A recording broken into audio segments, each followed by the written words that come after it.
Good morning students.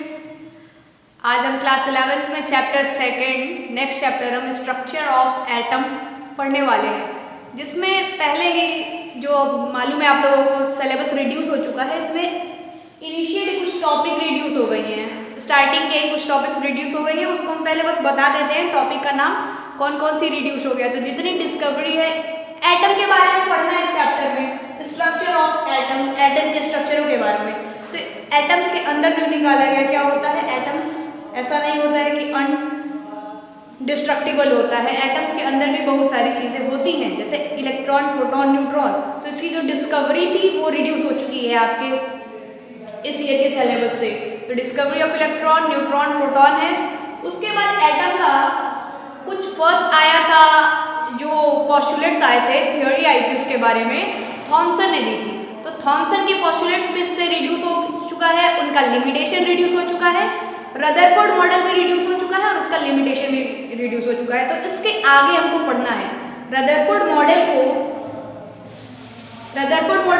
को improve करके जो मॉडल आई उसको पढ़ना है। तो इम्प्रूव करने के लिए कोई दो ऐसे कॉन्सेप्ट थे जो मोस्ट इंपॉर्टेंट रोल किए रदरफोर्ड मॉडल को इम्प्रूव करने के लिए। वो दोनों कॉन्सेप्ट कौन कौन से थे?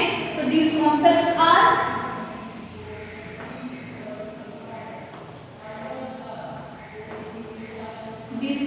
आर फर्स्ट हमारा ये है डुअल बिहेवियर या डुअल नेचर भी आप बोल सकते हैं। Dual behaviour of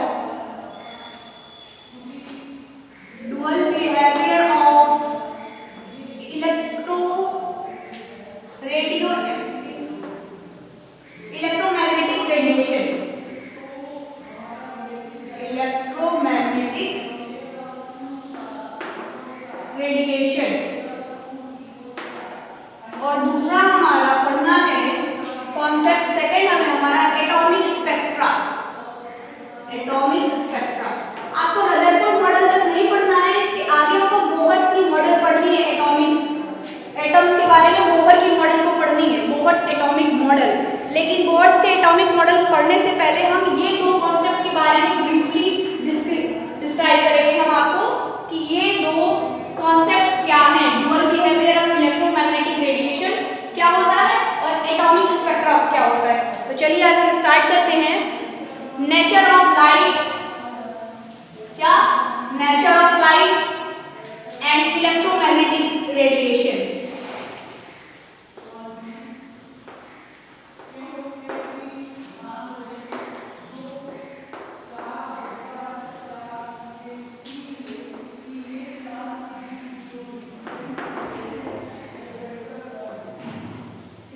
nature of light and electromagnetic radiation के बारे में हम पढ़ेंगे।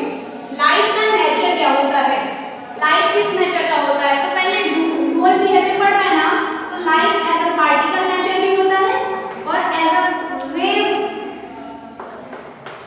का भी नेचर होता है। दोनों नेचर होता है, इसी के बारे में पढ़ना है कि पार्टिकल का नेचर कौन बताएगा और वेव का नेचर कौन बताएगा। तो पहले हम वेव के बारे में पढ़ें कि वेव मोशन क्या होता है, वेव मोशन कैसे करता है। आप जरा बताओ, पानी है, स्टिल वाटर। आप जब उसमें पत्थर मारते हो या कुछ भी ऐसा जिससे कि उसमें डिस्टरबेंस क्रिएट हो, तो एक अप एंड डाउन करके एक क्या बनती है, एक वाइब्रेशन उसमें आ जाती है उस पानी में, डिस्टिल्ड वाटर में। तो वो क्या होता है, वो होता है वेव मोशन। तो पहले हम पढ़े वेव मोशन क्या है। हम नेचर ऑफ लाइट में पहले पढ़ेंगे वेव मोशन क्या है। तो वह डिस्टरबेंस क्रिएट होता है जब किसी भी हम क्या बोलते हैं, जब किसी भी वाइब्रेटिंग सोर्स, मतलब ऐसी चीज डालें जिससे उसमें वाइब्रेशन आए, उसके डिस्टरबेंस क्रिएट हो और वो आगे क्या करे, कंटिन्यू करे उस चीज को, अप एंड डाउन कंटिन्यूअसली। तो उसको कहते हैं वेव मोशन। तो आप लोग इसको लिखेंगे कैसे कि वेव मोशन क्या होता है। तो वेव में भी कंसीडर्ड एज, वेव उसको कहेंगे, वेव किसको कहेंगे, तो वेव में भी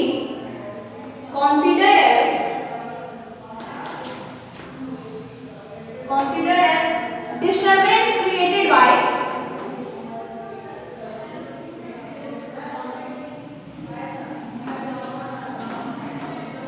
some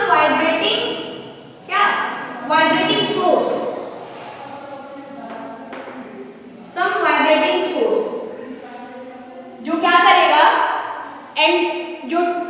वाइब्रेटिंग सोर्स से क्रिएट कराएंगे डिस्टरबेंस, और वो डिस्टरबेंस कॉन्टिन्यूसली आगे बढ़ता जाएगा।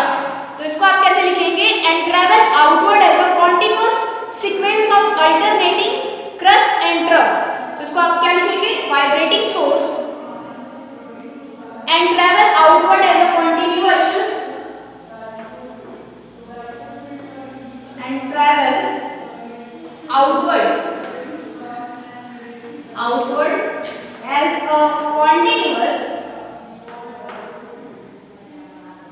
continuous क्या? Continuous sequence of alternate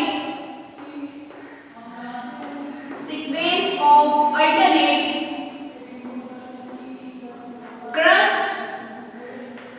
and trough। यहाँ देखिए दो नाम नया आ रहा है, crust and trough। What is crust and trough? ये क्या होता है? ये है आपका वेव। वेव किसको आप कंसीडर करेंगे? जो डिस्टरबेंस क्रिएट होगा किसी भी वाइब्रेटिंग सोर्स से। तो अगर हम डिस्टिल्ड वाटर है उसमें हम स्टोन क्या करते हैं? थ्रो करते हैं। तो स्टोन हो गया हमारा क्या? वाइब्रेटिंग सोर्स, मतलब जो उसमें वाइब्रेशन प्रोवाइड करा है, तो वाइब्रेटिंग सोर्स। डिस्टरबेंस हो गया और ये क्या होगा? पानी में कुछ ऐसे ऐसे ऐसे से क्या होने लगेगी? वेव्स क्रिएट होने लगेंगी, जिसको आप कहोगे वेव्स। इसको तो अब हम पढ़ते हैं टर्म्स। वेव्स में कौन कौन से टर्म्स होते हैं? वहीं आ जाएगा ये दोनों नाम भी, क्रस्ट और ट्रफ। इसको फटाफट स्क्रीनशॉट लीजिए। हो गया? हाँ, अब देखिए, अब हम एक वेव बनाते हैं। क्या? एक वेव बनाते हैं।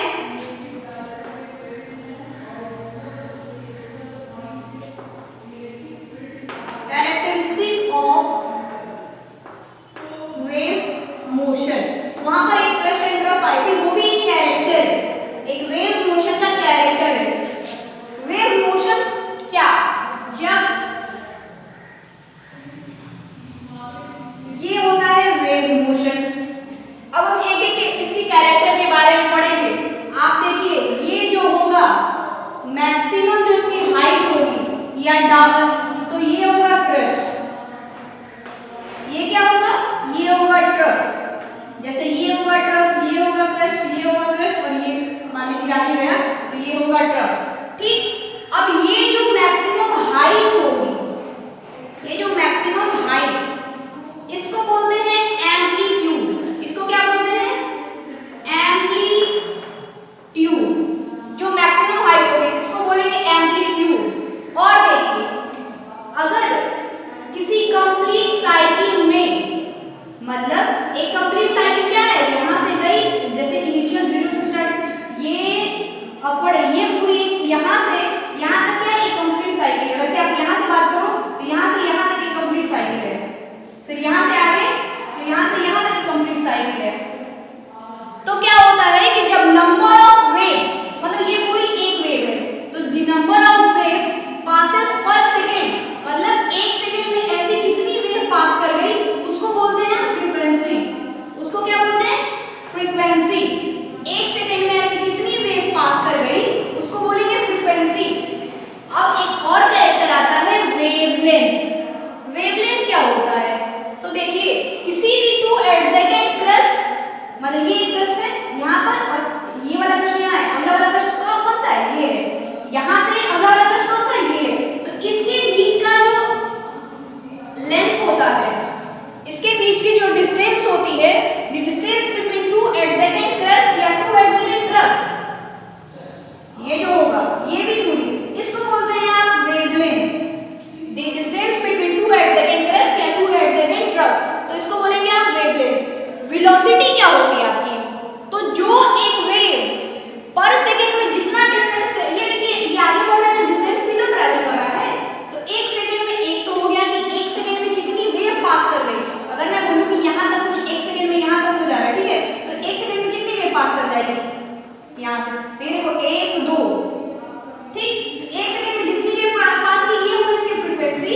और पर सेकंड में जितनी डिस्टेंस वो कवर किया, जितनी डिस्टेंस कवर किया, वो होगी उसकी वेलोसिटी, जिसको आप रिप्रेजेंट करेंगे स्मॉल c से।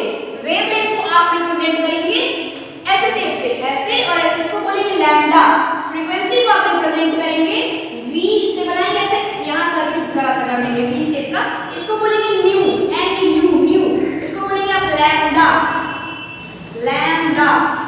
वेलोसिटी को आप दिखाएंगे c से, एम्पलीट्यूड को आप दिखाएंगे स्मॉल a से। ये सब क्या है? ये सब कैरेक्टरिस्टिक है एक वेव मोशन का, ठीक है, हो गया। और एक लास्ट है, एक लास्ट कैरेक्टर है वेव नंबर। वेव नंबर क्या होता है? तो वेव नंबर को आप रिप्रेजेंट करते हैं, जो न्यू बना है अगर फ्रीक्वेंसी को, न्यू के ऊपर बार, तो इसको क्या कहते हैं? न्यू बार। इससे आप रिप्रेजेंट करते हैं वेव नंबर को। वेव नंबर क्या होता है? Wave number is the reciprocal of frequency, sorry wavelength.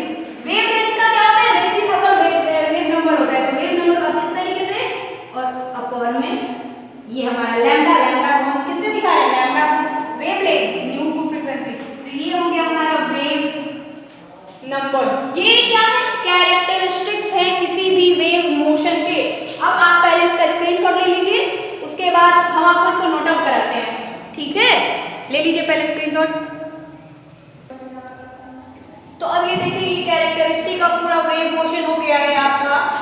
ये है पहला फर्स्ट वेवलेंथ है जिसको लैम्डा, ये फ्रीक्वेंसी, और ये फ्रीक्वेंसी है। थर्ड है ये वेलोसिटी, फोर्थ एम्पलीट्यूड, और ये फिफ्थ है वेव नंबर। इसको नोट फटाफट स्क्रीनशॉट ले लीजिए, प्रिंट कर चुके हैं पहले, हो गया। अगर तो इसके बाद हम रिलेशंस पढ़ेंगे इस वेवलेंथ के बीच में, वेलोसिटी के बीच में, फ्रीक्वेंसी के बीच में, और इस वेव नंबर के बीच में क्या रिलेशन है, कैसे हम फाइंड आउट करते हैं, ये हम निकालने वाले हैं। इसको स्क्रीनशॉट ले लिया आप लोग, तो हम इसको इरेज कर देते हैं। हम लोग रिलेशन अब पढ़ेंगे, relation between frequency, wave number, wavelength and velocity. अब लोग सेकंड क्या पढ़ने वाला? नेक्स्ट रिलेशन बिटवीन कौन कौन से? वेवलेंथ, वेवलेंथ को क्या बोलोगे? लैम्डा। फ्रीक्वेंसी, फ्रीक्वेंसी को आप क्या बोलोगे? New, new. वेव नंबर को आप क्या बोलेंगे? New bar. एंड और क्या है? Velocity, velocity small C. चलिए आइए इसके बारे में पढ़ते हैं। पहला एक चीज जानते हैं, c इज इक्वल टू होता है wavelength into nu, where c क्या है? तो वेलोसिटी, न्यू क्या है? वेवलेंथ, एंड न्यू होता है, न्यू बार नहीं। c is equal to wavelength into nu, nu है फ्रीक्वेंसी। यहां से न्यू की वेवलेंथ की वैल्यू क्या है? न्यू की वैल्यू क्या है? c upon lambda. न्यू की वैल्यू क्या आ गई? c upon lambda. तो ये आ गया। अगर आपको वेवलेंथ गिवन है और आपको स्पीड गिवन है, वेलोसिटी गिवन है, तो आप फ्रीक्वेंसी निकाल सकते हैं। ये क्या है? ये है फ्रीक्वेंसी,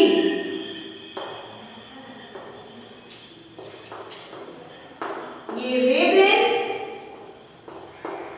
और ये वेलोसिटी।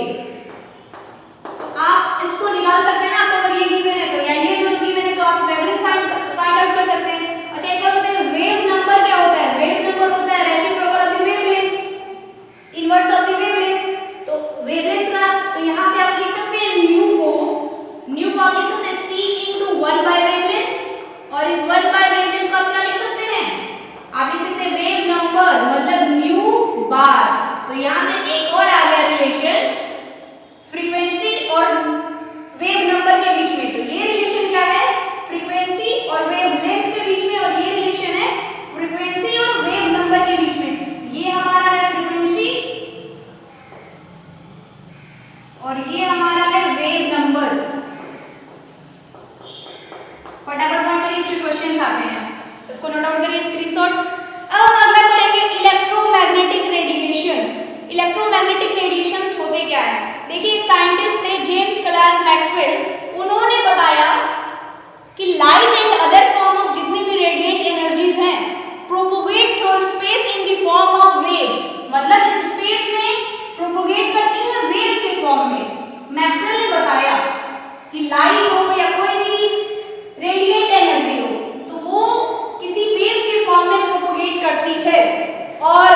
होता क्या है।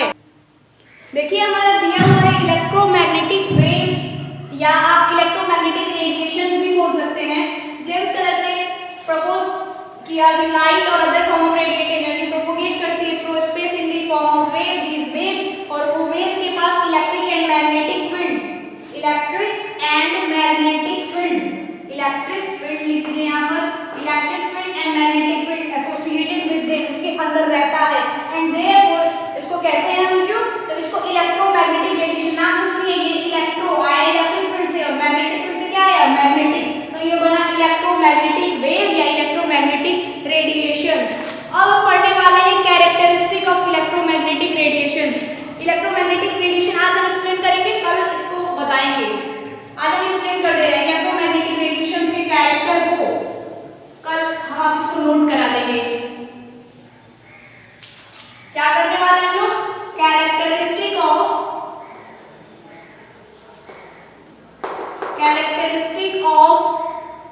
इलेक्ट्रोमैग्नेटिक वेव्स या इलेक्ट्रोमैग्नेटिक रेडिएशन, दोनों बोल सकते हैं आप, इलेक्ट्रोमैग्नेटिक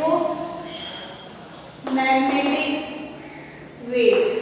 इसके कैरेक्टरिस्टिक क्या है, तो पहला ये कि ये पता है आपको, एक चीज मैं बता दूं, ये 3 डायमेंशन, आप बस इतना समझो। अच्छा ये 2 डायमेंशन है ना, ये बोर्ड क्या है 2 डायमेंशन, ये 1 डायमेंशन और ये 1 डायमेंशन है। और एक में इस बोर्ड के आगे आ जाओ आप और ये पीछे जो ऐसा आएगा वो हो जाएगा हमारा 3rd डायमेंशन। तो उसको कुछ हम बना रहे हैं, देखिए ये वाला जो ये जा रहा है, ये वाली हमारा एक्स एक्सिस और ये जो ऊपर जा रही है वाई है, और इससे हम दिखा रहे हैं जेड वैल्यू को, जो हम अंदर इसके पीछे और इसके हमारे आगे, इस बोर्ड के जस्ट आगे और इस बोर्ड के जस्ट पीछे, वो है हमारी ये जेड एक्सिस। तो इसका कुछ ऐसा होता है, वेव्स बनता है, देखो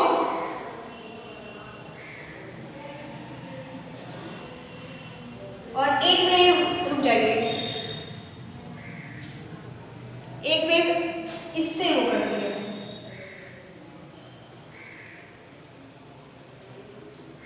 ऐसे प्रोपोगेट करती है एक वेव। ये क्या हो रहा है आप देखो, एक ऊपर नीचे चल रही है ऐसे, एक रिप्रेजेंट करेगा इलेक्ट्रोमैग्नेटिक फील्ड को, इलेक्ट्रिक फील्ड को, और एक रिप्रेजेंट करेगा ये वाला जेड एक्सिस के अलोंग वाला, वो रिप्रेजेंट करेगा मैग्नेटिक फील्ड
वेव्स।